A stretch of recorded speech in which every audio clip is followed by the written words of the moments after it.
Vive la République et vive la France. Vive la République et vive la France. Vive la République, vive la France. Et vive plus que jamais la République LCI avec Roselyne Bachelot en pleine forme comme chaque lundi. Roselyne, nos républicains du jour, qui sont-ils? On va les découvrir. Olivier d'Artigol est avec nous, porte-parole du Parti communiste français. Bonjour Olivier. Bonjour. Il y a également Thibault Langsade, vice-président du MEDEF. Merci d'être là. Bonjour à vous. Tiffaine Piauget du service police-justice de LCI. Bonjour Tiffaine. Et puis donc Natacha Polony qui est restée en notre compagnie et qui est là avec nous au moins jusqu'à 11h. Natacha, l'humeur de Roselyne, comment est-elle cette humeur ce matin? Une journée un peu particulière évidemment. Oui, c'est une journée particulière. Mon humeur, elle est comme celle de beaucoup de Français, pleine d'admiration et de respect devant celui qui est devenu notre héros national, le lieutenant-colonel Arnaud Beltrame. Mais mon humeur, elle est aussi navrée, car le sacrifice, enfin l'acte de courage d'Arnaud Beltrame méritait mieux que le festival politicien dont nous avons été abreuvés par les oppositions. On a tout entendu. D'abord qu'il fallait expulser tous les fichiers S étrangers, alors que le terroriste en question est français depuis 15 ans. Indiquer que la surveillance devait concerner tous ces fichiers S pour radicalisation. Ils sont 12 000. Peut-on rappeler qu'une surveillance rapprochée nécessite entre 7 et 10 personnes, c'est-à-dire de mobiliser 120 000 policiers? C'est vraiment une proposition géniale. Autre proposition géniale, interdire le salafisme. On touche le fond, puisqu'au lieu de prêcher dans des mosquées, les prêcheurs du djihad le feront dans des caves ou dans d'autres lieux clandestins, on ne pourra les suivre. On a vu aussi surgir la rétention administrative pour tous les fichiers S. Ça c'est bien, les enfermer en prison. Ceux qui risquaient de pas être radicalisés, là, ils vont certainement le devenir. Enfin, dernière proposition, déclarer à nouveau l'état d'urgence. Et c'est le spécialiste Alain Bauer qui nous disait que l'état d'urgence n'aurait pas pu en quoi que ce soit empêcher ce minable de passer à l'acte. Finalement, c'est une ancienne juge terroriste, Béatrice Brugère. On va écouter justement Laurent Wauquiez. Alors voilà Laurent Wauquiez, on y reviendra. Mes pensées vont aux familles de ces nouvelles victimes et je veux aussi rendre hommage au lieutenant-colonel de gendarmerie Arnaud Beltrame, un héros français. Il a donné sa vie pour en sauver d'autres. Son sacrifice ne peut pas rester vain et il nous oblige à un discours de vérité. Car les Français peuvent légitimement être en colère. Encore une fois, le terroriste était évidemment fiché S. Encore une fois, il avait été condamné pour des délits et faiblement sanctionné. Encore une fois, il venait de l'un de ces quartiers où l'autorité de la République ne règne plus. Et rien ne change. Et nous avons toujours, au plus haut sommet de l'État, les mêmes paroles creuses et la même absence d'action. Face à l'islamisme, il ne peut pas y avoir d'un côté le courage, le dévouement, l'esprit de sacrifice de nos forces de l'ordre, et de l'autre côté, l'aveuglement et l'irresponsabilité politique à la tête de l'État depuis beaucoup trop d'années. L'islamisme a déclaré la guerre à la France. Nous faisons face aujourd'hui à un ennemi intérieur. Il y a ceux, étrangers, que nous avons accueillis avec beaucoup trop de naïveté sur le sol français. Certains à qui nous avons même donné notre nationalité.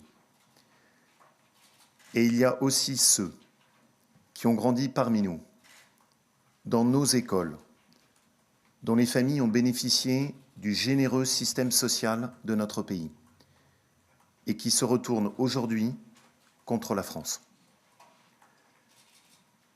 Cette guerre contre Daesh, contrairement à ce qu'Emmanuel Macron a osé dire, nous ne l'avons pas gagnée.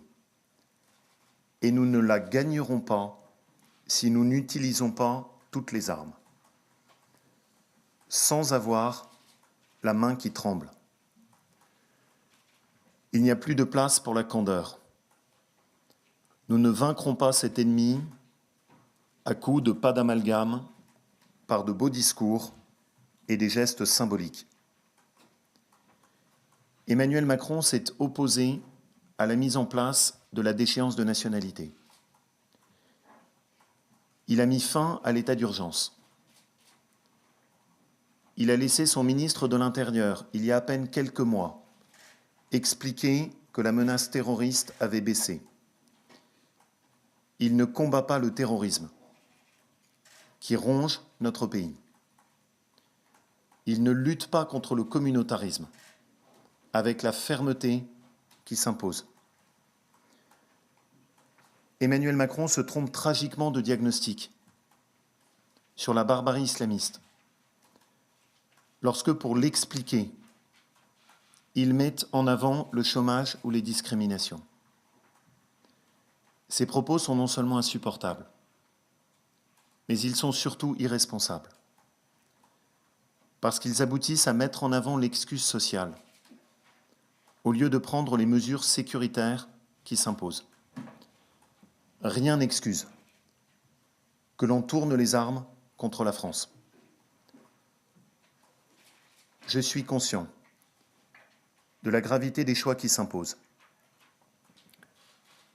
mais il en va de la survie de notre pays. La contagion islamiste doit être éradiquée. Je demande que l'on s'en donne les moyens et que l'état d'urgence soit rétabli.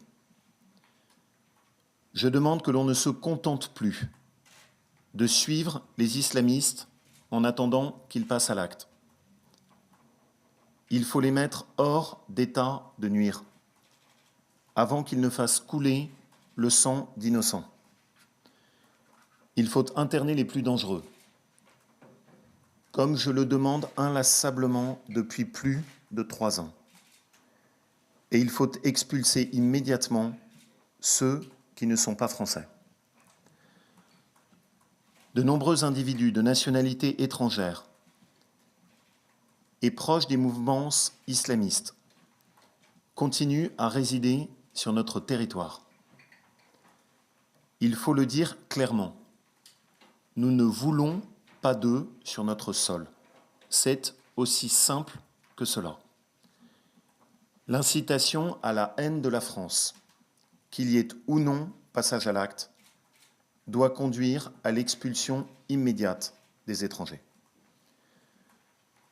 Quant à ceux qui sont partis pour le djihad, Christophe Castaner, délégué général d'En Marche, a proposé encore ce week-end de les laisser revenir en France. Combien faut-il de morts pour qu'ils ouvrent enfin les yeux? Quand on part pour le djihad, on trahit la France. Leur place n'est plus dans notre pays. C'est aux autorités syriennes et irakiennes de s'occuper d'eux, et peu m'importe leur sort. Certains semblent encore aujourd'hui plus préoccupés des droits et libertés de meurtriers en puissance que de la protection des Français. Nous avons déjà perdu trop de temps et nos compatriotes en ont suffisamment payé le prix. L'aveuglement politique n'a que trop duré. Les demi-mesures, le « en même temps » ne sont plus acceptables.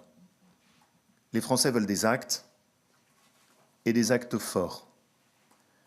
Je demande solennellement à Emmanuel Macron de sortir de sa coupable naïveté et d'avoir enfin le courage de prendre les mesures qui s'imposent pour protéger les Français.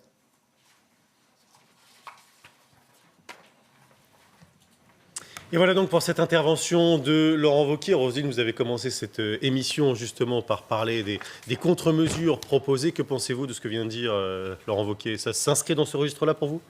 Non, ça ne s'inscrit pas dans le registre de ce qui faisait la conclusion de cette humeur.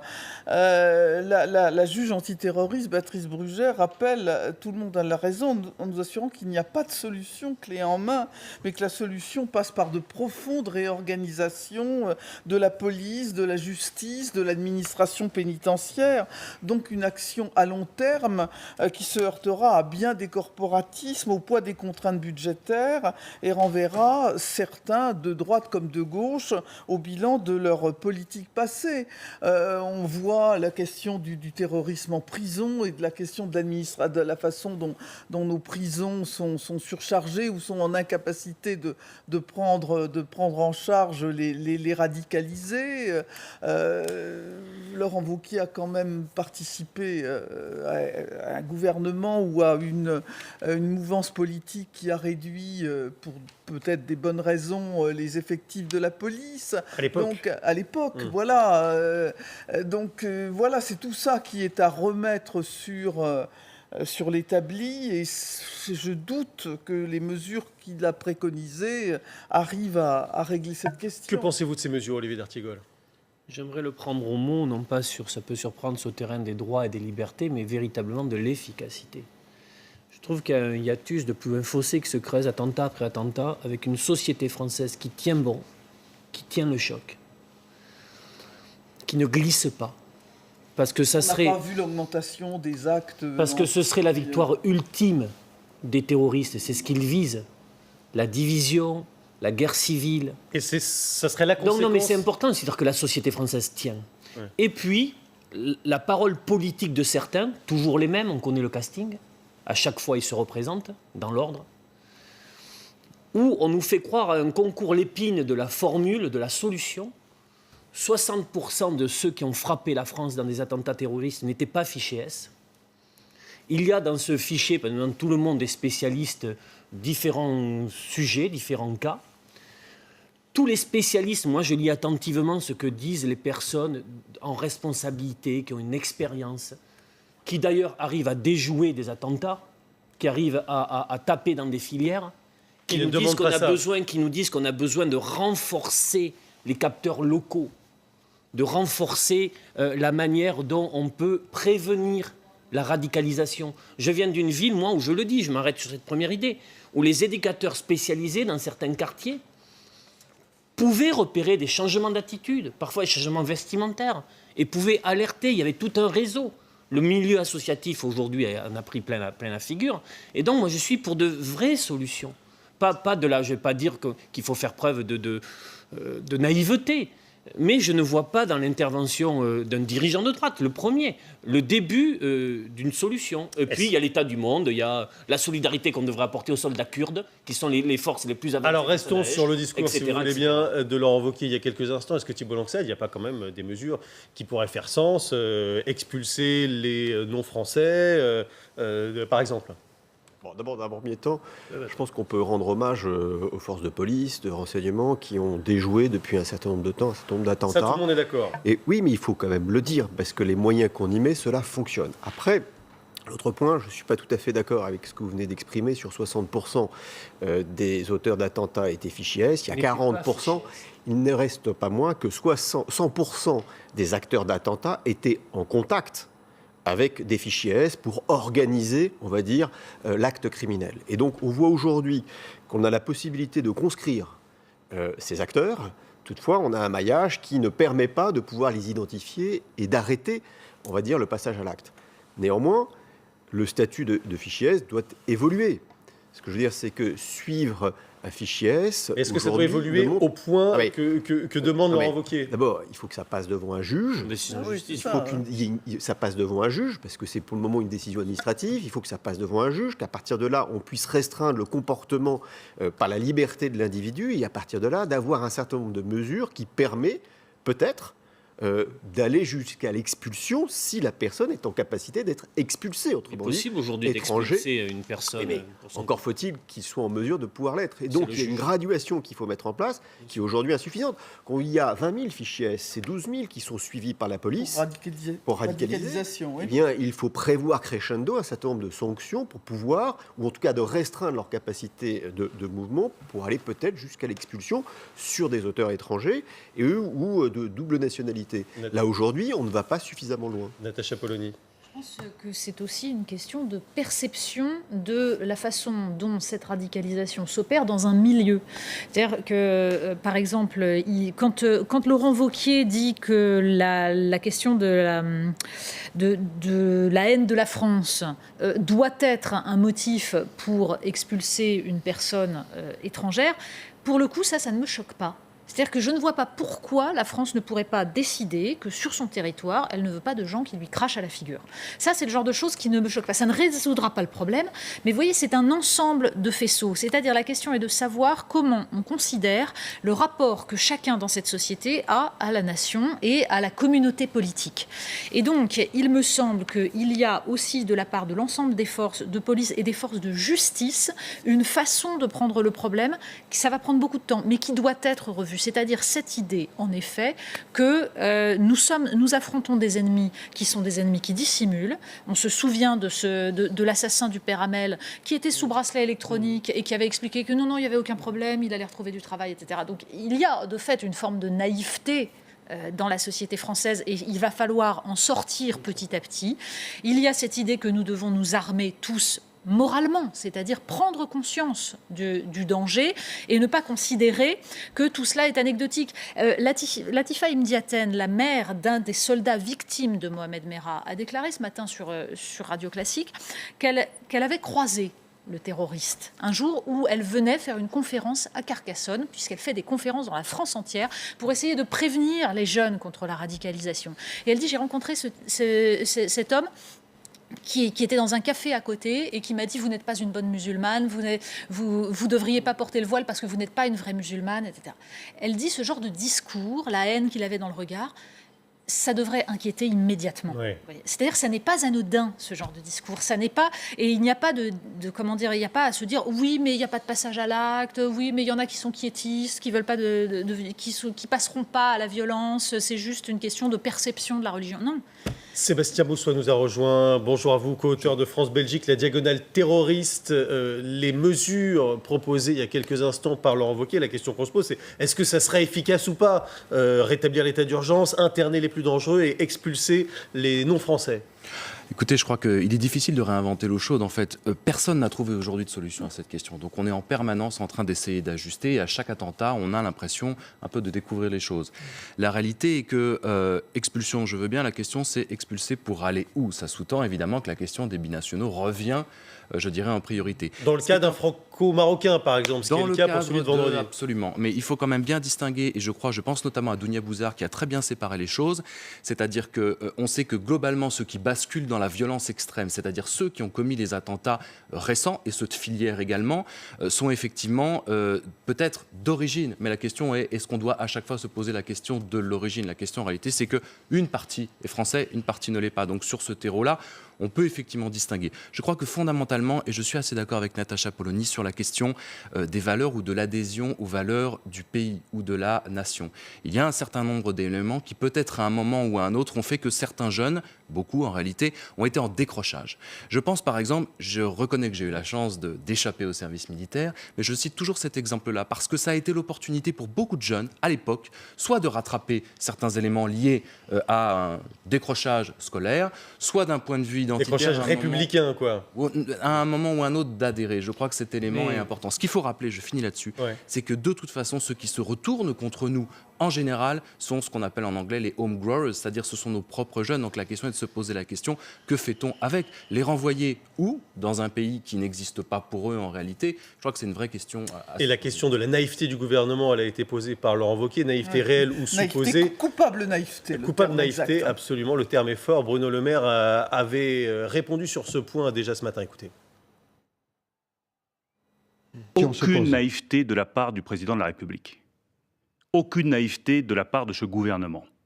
qui, je le rappelle, a décidé d'embaucher sur la durée du quinquennat 1900 personnes supplémentaires pour faire du renseignement, en particulier sur l'islam politique, qui a décidé d'augmenter les moyens de la gendarmerie, qui a décidé de recruter davantage de fonctionnaires de police. Je ne vais pas rentrer dans la polémique consistant à faire des comparaisons avec ce qui a pu être fait par le passé. Je veux simplement vous dire que le président de la République, le Premier ministre, l'ensemble du gouvernement dans les fonctions qui sont les leurs sont totalement déterminés à combattre le terrorisme et ce qui est à la racine du terrorisme, l'islam politique. Il y a une forme de naïveté, Olivier d'Artigol, au gouvernement et peut-être plus généralement dans une partie de l'opinion française? Non, je ne crois pas. Je conteste bien des options de ce gouvernement, mais je crois qu'il n'y a aucune naïveté, aucun angélisme. Et je ne pense pas qu'il y a dans notre société une non-prise en considération de tout ça. Je pense qu'il y a au contraire du discernement qui s'est aiguisé attentat après attentat. C'est pour ça que je disais tout à l'heure que notre société tient. Maintenant, il n'y a pas besoin d'être en contact avec un fichier S. Il a besoin d'avoir un ordinateur, une connexion Internet, et puis après d'avoir des armes rudimentaires. Ce ne sont pas des loups solitaires, ils sont en contact, bien évidemment, avec. Mais ce que je veux dire, c'est que je ne voudrais pas que ça choque, mais dans certains moments, le monstre Daesh leur propose un imaginaire, ou au moins un engagement. Des sociologues ont travaillé là-dessus. Engagez-vous pour ça. Ouais. Au moins, vous serez respectés. Vous trouverez un sens à votre vie. Ce que je dis est terrible. Il faut combattre ça. Et donc, je pense, parce qu'après, il y a beaucoup de chemins pour des solutions. Mais la situation faite dans certains de nos quartiers que je connais, la réponse éducative, la réponse sociale, le vivre ensemble, le discernement de ce qui se passe chez nos jeunes, comment ils évoluent, les clubs sportifs, les clubs sociaux, tout ça compte pour beaucoup. C'est évidemment une solution importante. C'est là où je parle de capteurs locaux. Ouais, il y a plein de solutions qui sont proposées sur le plan politique, mais pas que. On va les étudier les unes après les autres, juste après la pub. À tout de suite.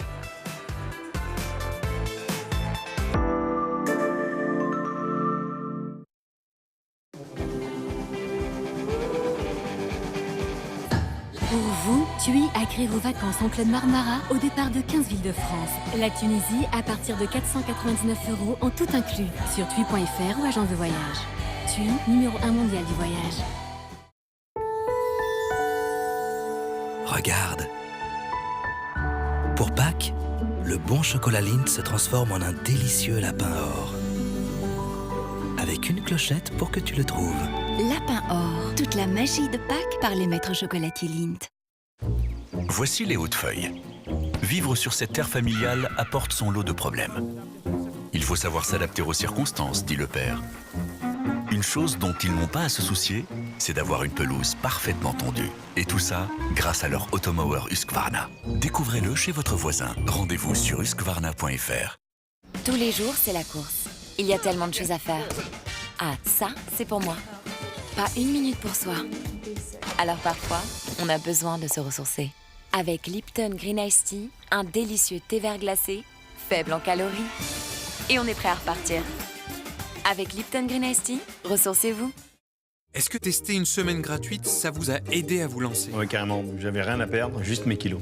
Je me suis dit, j'ai plus aucune excuse. Si ça marche, c'est top. Si ça marche pas, ben, tant pis, on l'a pas payé, c'est gratuit.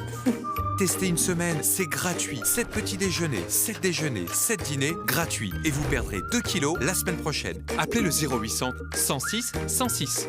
0800 106 106. Ou rendez-vous sur comej'aime.fr. comej'aime.fr. Avant, pour trouver le bon poste, il fallait d'abord le chercher. Maintenant, Météo Job vous propose chaque jour des offres d'emploi adaptées à votre profil. Laissez les offres d'emploi venir à vous. Météo Job, l'expert du matching dans l'emploi. Le matelas Simba, conçu pour résister aux tests les plus rigoureux. Mousse à mémoire de forme adaptive. Jusqu'à 2500 ressorts. Surface de contact respirante. Parce que sur un Simba, on fait bien plus que dormir. Essayez Simba pendant 100 nuits. Chez McDonald's, notre café est 100% Arabica, fraîchement moulu, et ce n'est pas que de la pub. Cette semaine, votre café est offert jusqu'à midi. Et si vous veniez le goûter? Sérieux? Eh oui, Fortunéo Vie a été élu meilleur contrat d'assurance vie multisupport. Bah ouais. Fortunéo, j'aime ma banque.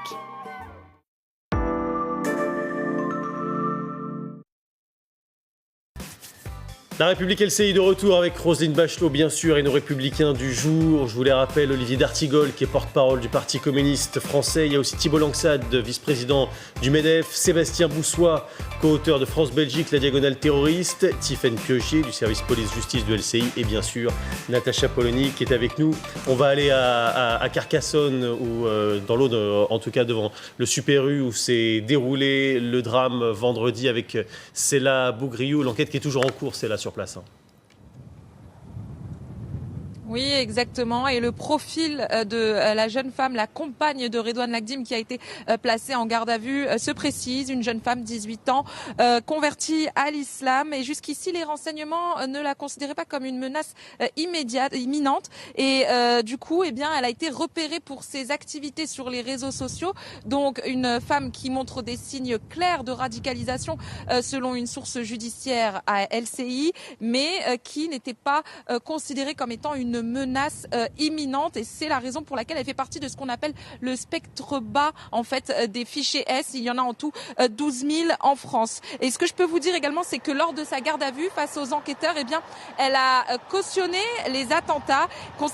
Concernant la deuxième garde à vue, celle de l'ami de Redouane Lagdim, lui est mineur, il a 17 ans, et bien elle se poursuit également. Les deux gardes à vue ont été prolongées et les enquêteurs cherchent à déterminer donc s'ils étaient au courant des projets d'attaque terroriste de Redouane Lagdim. En tout cas, la jeune femme, selon nos informations, nie avoir été au courant, et donc les enquêteurs doivent poursuivre leurs recherches pour savoir s'il a bénéficié de complicité ou de soutien, comment il s'est procuré les armes qu'il a utilisées lorsqu'il a fait sa prise d'otage ici au supermarché à Trèbes.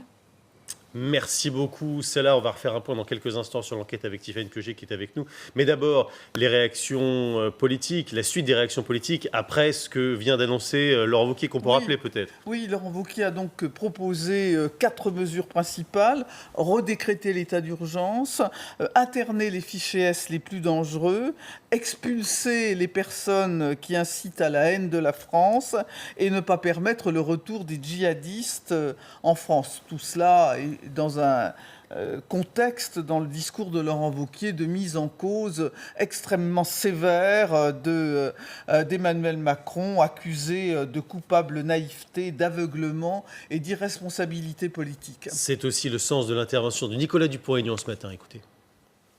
Le meilleur hommage national, c'est pas d'entendre encore pour la énième fois les tons larmoyants des autorités coupables de non-assistance à pays en danger. Et je souhaite que, à la suite de cet hommage national, on mette carte sur table et qu'on dise aux Français qu'il y a une autre politique possible et qu'on ne va pas se laisser égorger, puisque le mot n'est même pas prononcé, comme ça, éternellement. Thibault Langsade, Nicolas Dupont-Aignan, en gros, il dit voilà, ça se répète, attentat après attentat, on revit toujours la même chose sans en tirer vraiment les conséquences. Est-ce qu'il a un petit peu raison dans ce qu'il dit ou pas ? Non, je pense que là-dessus, il faut le prendre de façon séquencée et de façon régulée. Chaque fois qu'il y a des attentats, nous progressons. Il faut voir le nombre d'attentats qui ont été déjoués par le passé. Il faut quand même le souligner. Je pense que je n'ai pas le chiffre exact du nombre d'attentats. Le ministre de l'Intérieur a dit une vingtaine. Une vingtaine d'attentats. Imaginons une seule seconde que l'ensemble de ces attentats aient eu lieu. Quelle serait la situation ? Donc je pense qu'il y a l'émotion et puis on est aussi dans une séquence politique où on exprime son idéologie. Et je crois que ce que Dupont-Aignan est en train de dire, c'est ni plus ni moins ce qu'il pense réellement, mais dans une forme de radicalité à sa façon. C'est un chiffre que vous confirmez, Tiffaine, le nombre d'attentats déjoués ?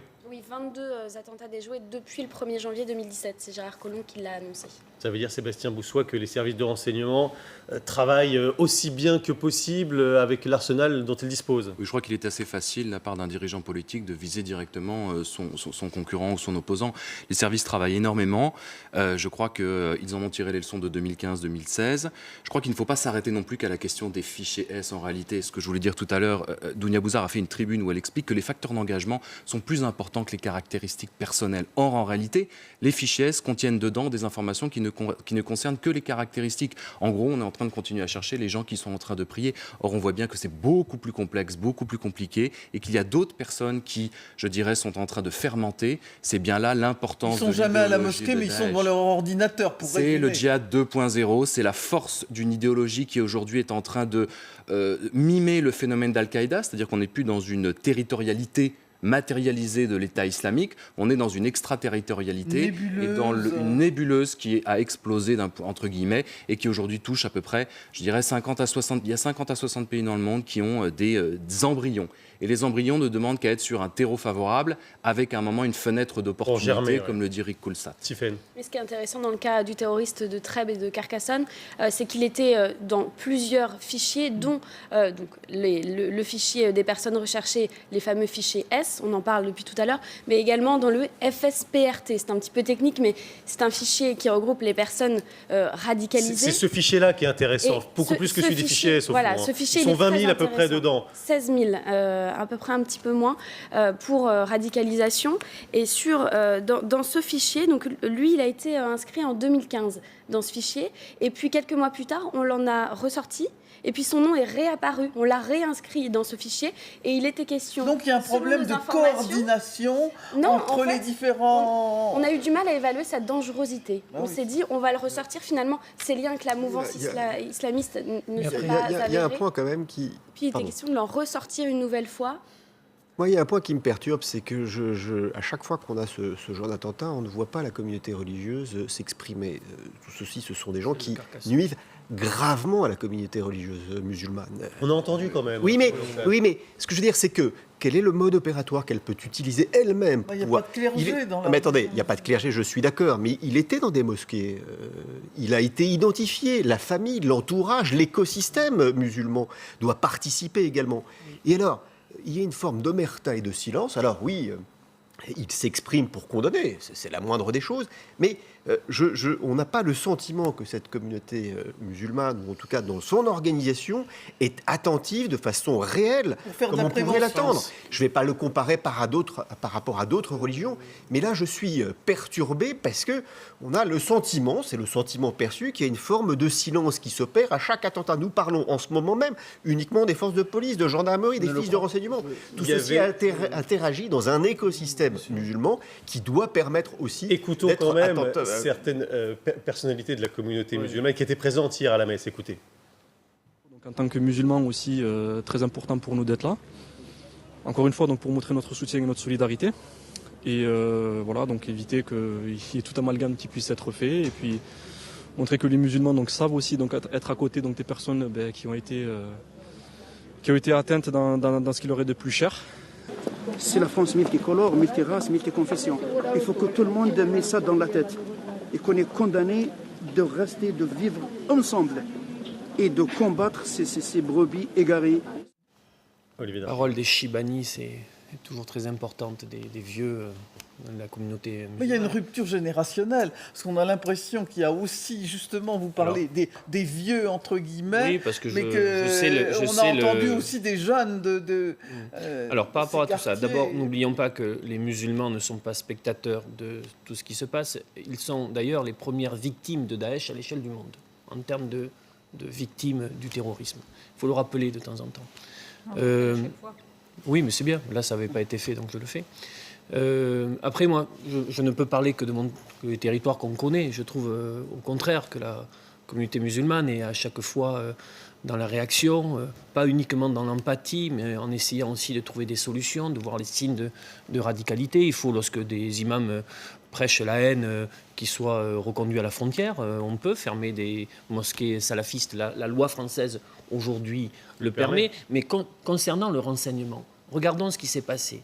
Il est dans les radars les plus élevés à un moment donné, suivi par la DGSI, et son comportement, je ne sais pas combien de mois ça a duré, une année, a fait qu'après, il a été suivi par les groupes régionaux, que Macron veut réunir pour essayer de voir comment les choses se passent.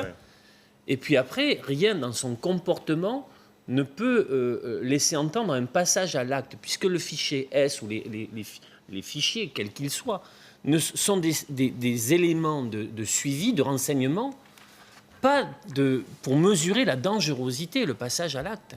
Donc c'est pour ça que je trouve qu'il y a dans certaines paroles politiques des choses qui ne sont pas acceptables. Ça voudrait dire qu'il y a eu de la négligence, ça voudrait dire qu'il y a eu du laisser-aller. Or, attentat après attentat, les spécialistes de ces questions-là, les renseignements, travaillent, agissent, essayent d'être plus efficaces encore. Il faut quand même le dire. Parce que sinon, ça sous-entend que tout ça aurait pu être évité. Laurent Wauquiez qui ironise sur l'expression « pas d'amalgame », il l'a dit dans son discours, il le reprend ici en tweet en un seul mot, entre guillemets. Natacha. Oh là là, c'est quand même le niveau... Ouais. Disons que si on se contente de dire que c'est une question de renseignement, de services de sécurité et qu'il faut améliorer ça, je pense qu'on n'avancera pas. Je pense qu'on n'avancera pas et que, évidemment, que les services de renseignement font un travail formidable et que ça nous évite des attentats. Hélas, ils ont beaucoup de mal avec ces attentats individuels qui ne relèvent pas forcément d'un réseau organisé.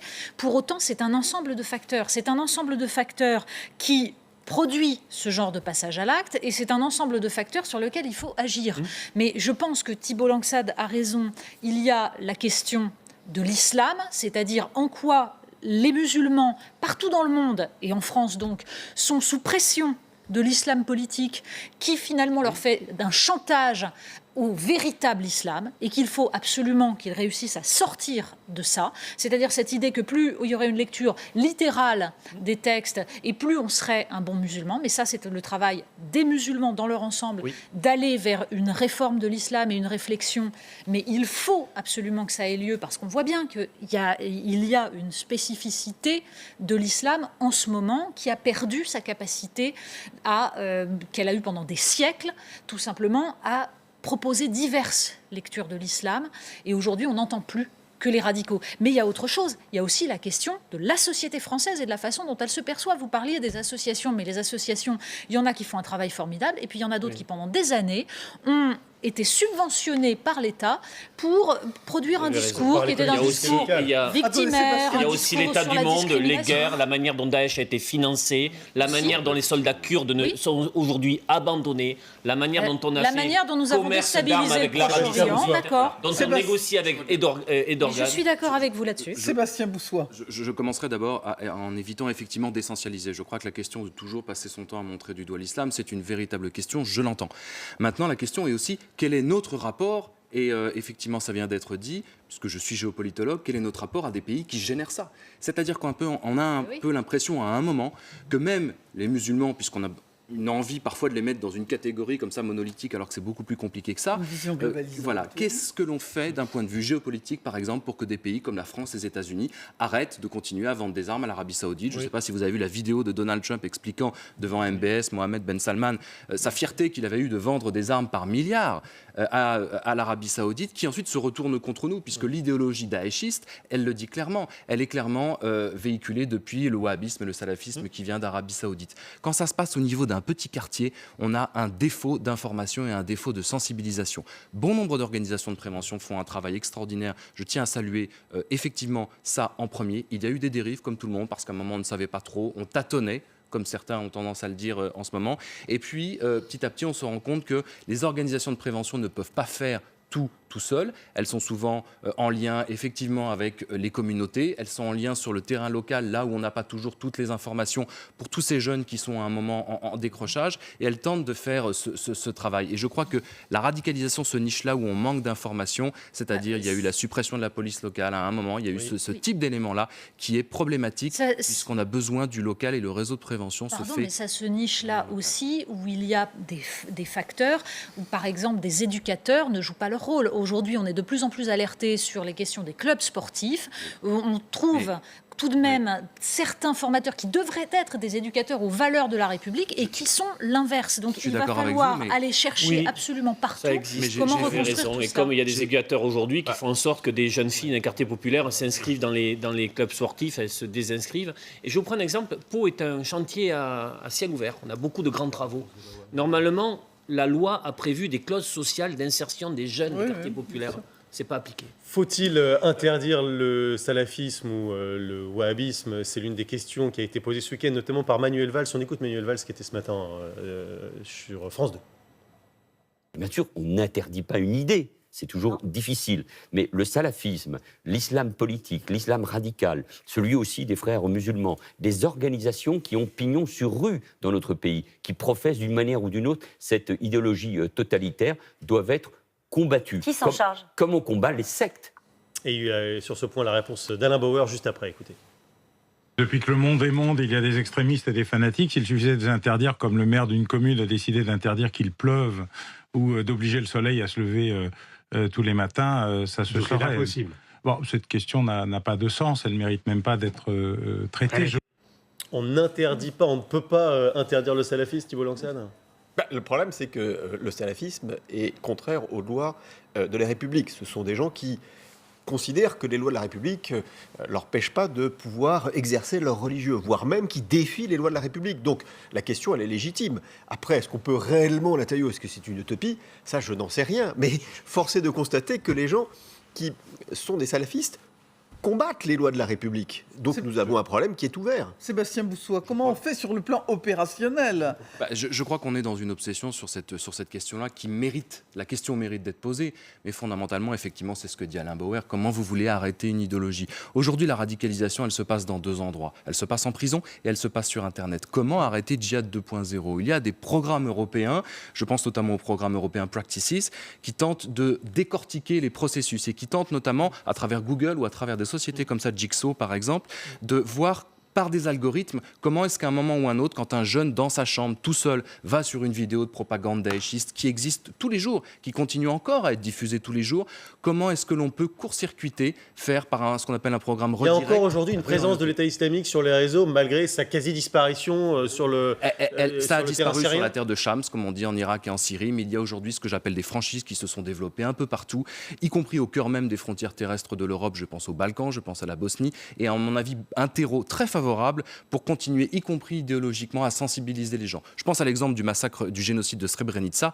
Ça n'a pas encore été invoqué, mais c'est à mon avis un motif de vengeance musulmane. Je finis juste par rapport à ça. Ça sous-tend que tous ces jeunes, encore une fois, qui ont basculé, avaient un lien forcé avec les salafistes ou même avec le religieux. On n'en est même pas là. Peter Harling a sorti un article tout récemment où, clairement, ce sont ceux-là, des jeunes qui n'ont rien à voir et qui, en fait, en réalité, s'en fichent.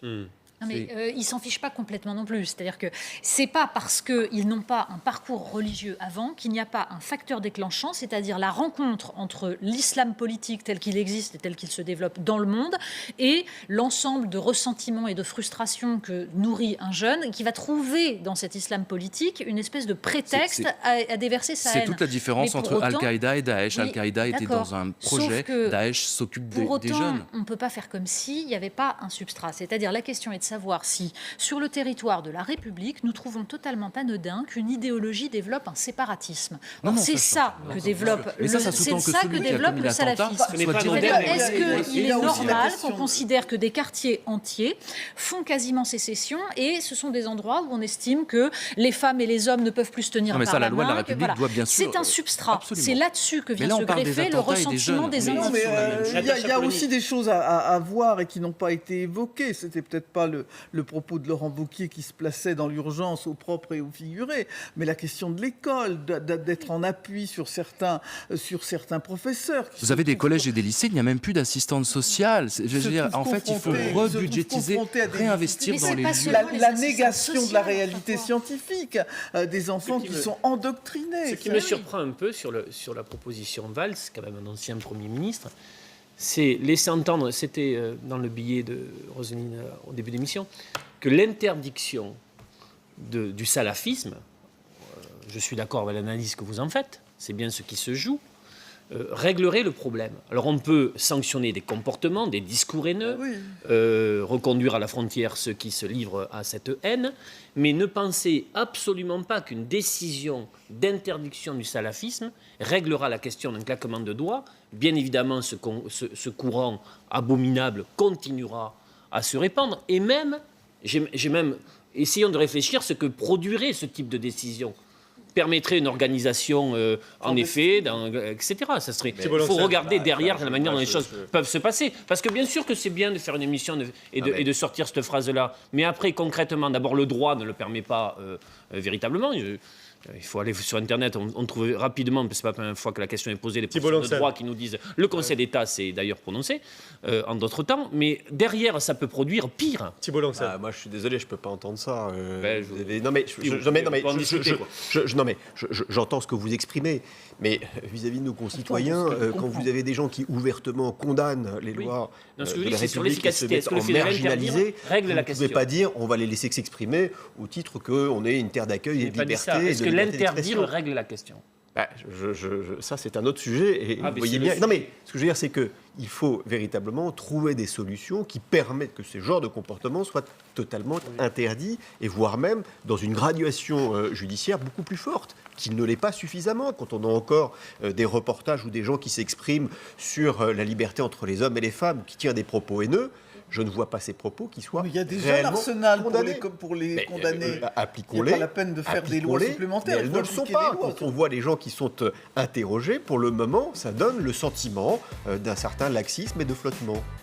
Allez, vous restez avec nous, La République LCI, ça continue dans quelques instants. Arnaud Beltrame, l'hommage qui sera rendu par la Nation dans quelques jours. On n'a pas encore la date précisément, mais on le saura sans doute très très vite. Vous restez avec nous, à tout de suite après le journal.